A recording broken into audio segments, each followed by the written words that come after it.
नमस्कार। आपका स्वागत है जीवन दीप चैनल पर। सभी लोग कमेंट में जय तुलसी माँ। आज शनिवार का दिन है, जिस दिन अपन इस दरिद्रता से मिलने के लिए पीपल के पेड़ के नीचे आए हैं।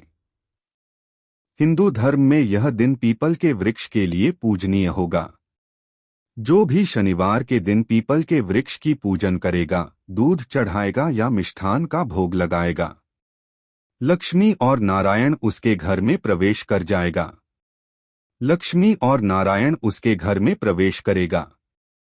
पुराण की कथा कह रही है कि दुनिया के सारे तीर्थ नहीं जा सकते, पृथ्वी की सारी नदियों में स्नान नहीं कर सकते, पवित्र नदियों में आप स्नान नहीं कर सकते, या किसी भी तीर्थ में जाकर एक रात्रि भी विश्राम नहीं कर सकते, या हमने जिंदगी में कोई दान करा ना करा, कोई पुण्य करा ना करा, कोई सत्कर्म करा ना करा, कोई शास्त्र पढ़ा ना पढ़ा, कोई शास्त्र सुना ना सुना, उसके बाद भी शिव महापुराण की कथा कहती है कि एक दिन में अगर मात्र एक बार भी आप शंकर के शिवालय में प्रवेश कर गए या मंदिर में प्रवेश कर गए तो सारे तीर्थ, सारी नदियां, सारे सरोवर, सारी बावड़ी, सारे तालाब, सारे कुंड के स्नान का पुण्य, दान का पुण्य प्राप्त केवल शिव तत्व को प्राप्त कर लेना। शिव महापुराण की कथा कह रही है कि घर में जो दिया होता है वो दीपक भी कोई साधारण नहीं होता।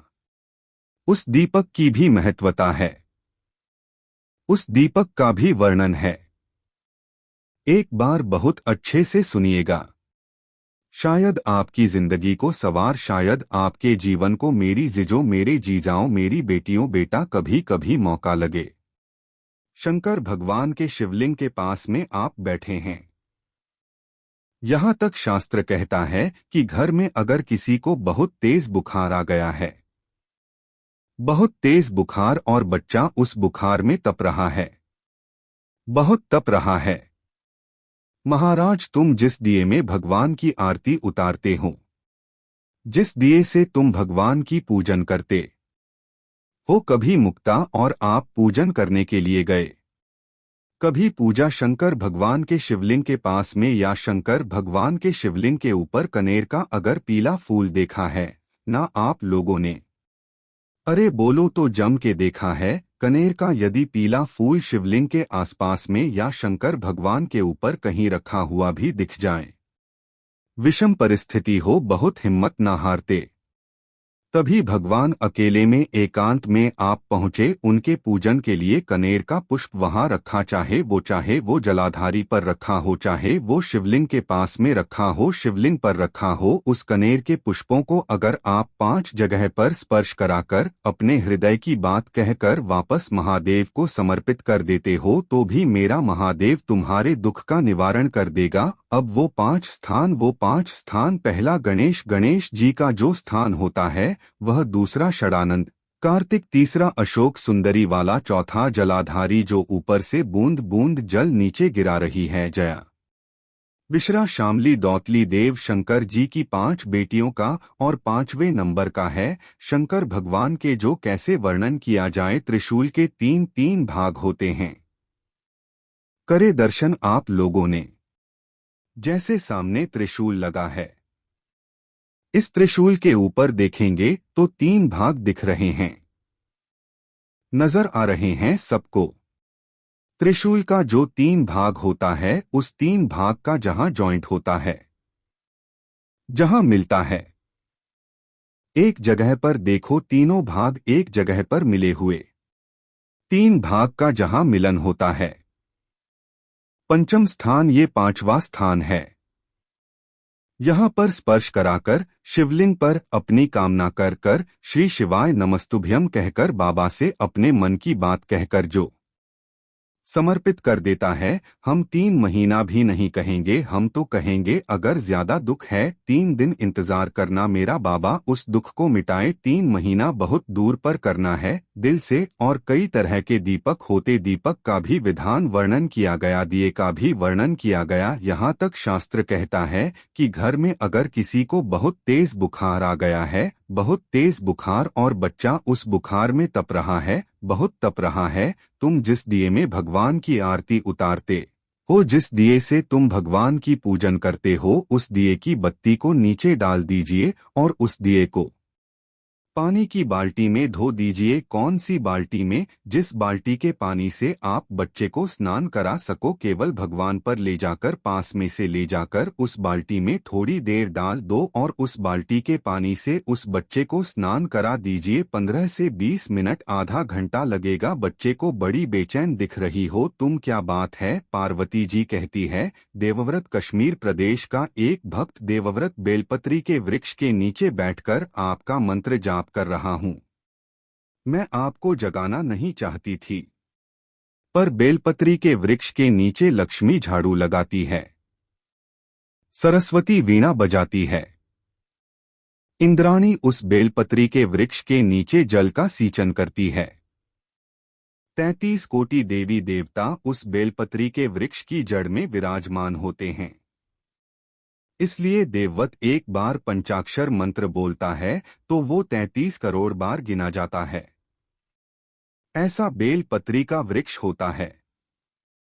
बेलपत्री के वृक्ष के नीचे एक बार अगर भगवान का नाम लिया जाता है तो वो 33 करोड़ बार 33 कटी बार गिना जाता है। एक मंत्र केवल नमः शिवाय, ओम नमः शिवाय, नमः शिवाय, ओम नमः शिवाय। फिर वही वाली बात आ गई जो पहले कथा में कहा, अपने लिए अच्छा वाला घी छांट के लाना, अच्छी कंपनी का लाना। और जब यज्ञ करने बैठे, पूजन करने बैठे, हवन करने बैठे, भगवान का तुम पाठ पूजन करवाई, पूजा वाले दुकान पे बोलना कि पूजा का घी चाहिए, तो वह पूजा का सामान बेचने वाला भी इतना चतुर था, उसने पूजा का ही घी दिया। तो इन पूछा, भैया यह घी कितने का? तो 80 रुपए का। तो 80 रुपए का आधा किलो तो पूजा का है। भारत की भूमि पर इस मृत्यु लोक में, पूरे विश्व में ऐसे कई घर जिनके घर में गुजारा करने की भी आफत है।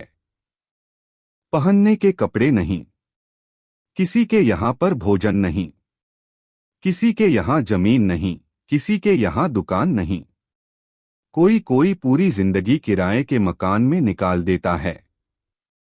नहीं, मेरा एक निवेदन है, इस कथा को जितने छत्रपति संभाजी नगर के श्रोता भाई बहन श्रवण कर रहे हैं उनसे निवेदन करूंगा, आप हाथ का ठेला लगा रहे हो, सब्जी का ठेला लगा रहे हो, फल का ठेला लगा रहे हो, धक्के की जिंदगी जी रहे हो, दरवाजे पर बैठे हो, कहीं ना कहीं तुम दास्य भाव की जिंदगी जी रहे हो, तकलीफ में जिंदगी जी रहे हो, बहुत दुख की जिंदगी जी रहे हो, बहुत कष्ट की जिंदगी जी रहे हो। उनसे केवल निवेदन करूंगा, 3 महीने 2 जगह पर जल चढ़ाना प्रारंभ कर दीजिए।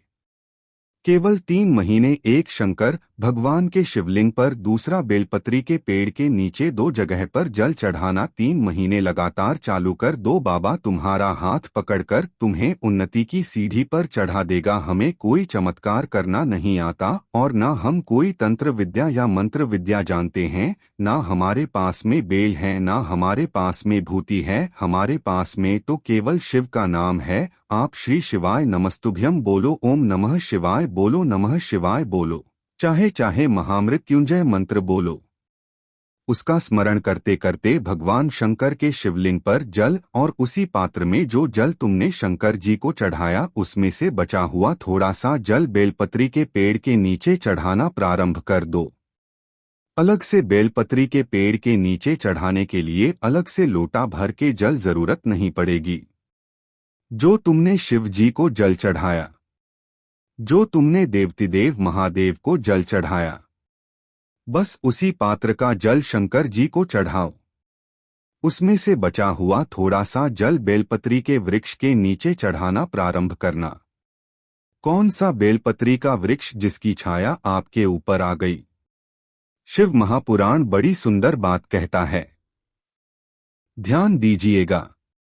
जिस बेलपत्री का पौधा तुम्हारे सिर का और यह दोनों हाथ ऊपर करता है तो माँ उस बच्चे को गोदी में ले लेती है। उसी तरह उस बेलपत्री के वृक्ष की पत्ती तोड़ना चाहिए जिसने थोड़ी उन्नति कर ली हो, जो थोड़ा ऊंचा हो गया हो। तुम उसको पाने का प्रयास करो। तो भगवान भी तुम्हें अपनी गोदी में ले ले। ऐसे वृक्ष तुम छोटा सा पौधा, बिल्कुल जरा सा पौधा, उसी की पत्ती तोड़कर महादेव को चढ़ाओ। यदि बेल पत्री का पेड़ आपके यहाँ है, और मान लो कई लोग बेल पत्री गमले में लगाते हैं या छत के ऊपर लगा देते हैं, बेलपत्री का वृक्ष जो होना चाहिए वो घर के ठीक पीछे, या बेलपत्री का वृक्ष अगर पीछे नहीं है तो आप अपने घर से जब बाहर निकलते हैं तो राइट हैंड की ओर बेलपत्री का वृक्ष होना। आप जब घर से प्रवेश कर रहे बाहर की ओर निकल वो सुख का अनुभव कर। यदि घर से निकलते समय बेलपत्री का पेड़ लेफ्ट में अगर आता है, आप जिस घर से निकल रहे हो लेफ्ट में अगर बेलपत्री का पेड़ आता है तो आप 1 रुपये कमाएंगे, 1 रुपया खर्च होगा। पैसा हाथ में टिकेगा नहीं। घर में 10 लोग भी कमा रहे हैं तो पैसा घर में टिकेगा नहीं, आएगा जरूर, सारे काम होंगे पर टिकेगा नहीं। यदि लेफ्ट राइट भाग बेल पत्र का भ्रम घर में लगाओ तो घर के पीछे के हिस्से में लगाओ, और ऐसी जगह नहीं लगाना कि जहां पर बेल पत्र में गंदा पानी जाए या कोई गंदी वस्तु। 33 करोड़ देवी देवता बेल पत्री के पेड़ के नीचे सोमवार के दिन, कोई रविवार के दिन, कोई मंगलवार, कोई बुधवार, कोई गुरुवार, कोई शुक्रवार, कोई शनिवार के दिन बेलतरी के नीचे आकर 33 करोड़ देवी देवताओं ने तप करते हैं, साधन करते हैं। एक चौकी ऐसी होती है, शंकर पर अगर चढ़ी हुई है तो वापस उतार कर धोकर फिर शिव को चढ़ा। किसी व्यक्ति से कोई काम करवाना है, वो काम नहीं कर रहा, कोई फाइल आगे नहीं बढ़ रही है, कार्य अटक रहा है, या फिर कहीं रुपया पैसा अटक गया हो, नहीं निकल रहा हो, तो एक जल के पात्र में जल भरकर 5 बेल पत्री शिव जी को समर्पित कर कर कुंदकेश्वर महादेव का नाम लेकर एक सफेद पुष्प बेलपत्री के ऊपर जो शिव जी को चढ़ाई है उस पर समर्पित कर कर जल जो लेकर गए हो अपनी उस कामना को कर कर कि मेरा यह कार्य अटक रहा है, ये कार्य नहीं हो रहा, कुंदकेश्वर महादेव देव का नाम लेकर धीरे धीरे जल की धार चढ़ाइए। और एक बात हमेशा याद रखना, फिर निवेदन कर रहे हैं, अच्छे से समझ लेना। शंकर जी पर जब जल चढ़ता है, शिव जी का जब अभिषेक होता है, शंकर जी पर जब जल चढ़ाया जाता है, दूध चढ़ाओ, जल चढ़ाओ, कुछ भी चढ़ाओ, पर एक बात का स्मरण अपने जीवन में होना कि इतने ऊपर से मत चढ़ाना कि जल चढ़े और छींटे आपके ऊपर आए। बहुत ध्यान दीजिएगा।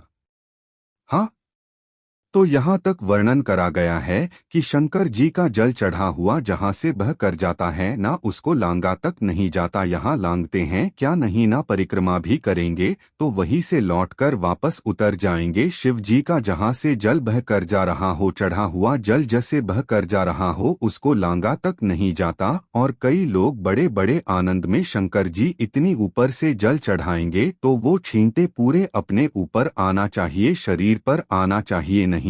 उसका दोष है महाराज, उसका दोष है। आप भगवान को अगर जल चढ़ाओ, दूध चढ़ाओ तो मान लो अगर जैसे एक सरल भाषा में समझ लो और अच्छे से कि जैसे ये शिवलिंग है, शंकर जी का ये शिवलिंग है, और आप जल चढ़ा रहे हो तो इतनी ऊपर से छोड़ोगे तो पानी का छींटा तो अपने ऊपर आएगा, पर वही जल, वही दूध, वही सामग्री आप शिवलिंग से थोड़ी सी दूरी बनाकर अगर आप समर्पित करेंगे तो बाबा उसको स्वीकार भी करता है और आनंद की अनुभूति भी होती है।